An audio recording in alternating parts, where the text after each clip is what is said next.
ki sa ou pa kompren konsep mwen.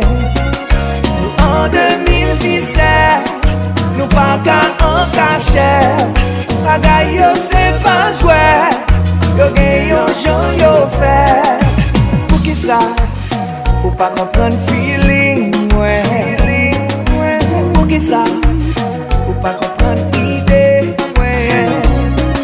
Paske man demarye nan yon premye danse.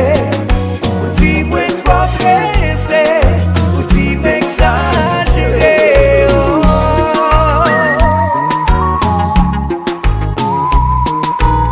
Mikey Mike, yo marem.